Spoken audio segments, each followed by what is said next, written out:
వినాయకుడిని వివిధ రూపాల్లో తీర్చిదిద్దినటువంటి ఒక స్టాల్‌ని నేను రీసెంట్‌గా బెంగుళూరు సిటీలోని దొడ్డ గణపతి టెంపుల్‌కి వెళ్ళినప్పుడు చూశానండి. టెంపుల్ బయటే ఈ స్టాల్ ఉందనమాట.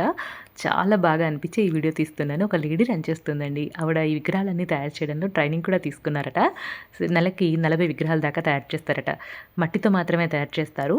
ఫ్యాబ్రిక్ పెయింటింగ్ వేస్తారట. ప్రతి ఒక్క విగ్రహం కూడా ఎంత డీటెయిలింగ్‌గా చేశారో తెలుసా అండి. చాలా చాలా బాగా చేశారు. ఒక్కో వినాయకుడికి ఒక్కొక్క ప్రత్యేకత కూడా ఉందన్నమాట.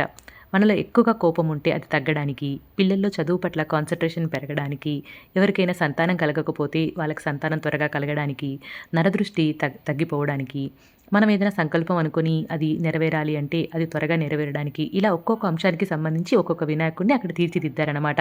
ఆ విగ్రహాల్ని తీసుకొచ్చి మనం ఇంట్లో పెట్టుకున్నట్లయితే కనుక ఆ పాజిటివిటీ మనకు వస్తుందని చెప్పారు. ఒక్కొక్క విగ్రహం 350-400 అలా ఉన్నాయన్నమాట. చాలా బాగా అనిపించి నేను కూడా ఒక 2, 3 విగ్రహాలు తీసుకున్నానండి. రన్నింగ్ వాటర్ కింద కడిగితే కలర్ ఏమీ పోవటండి.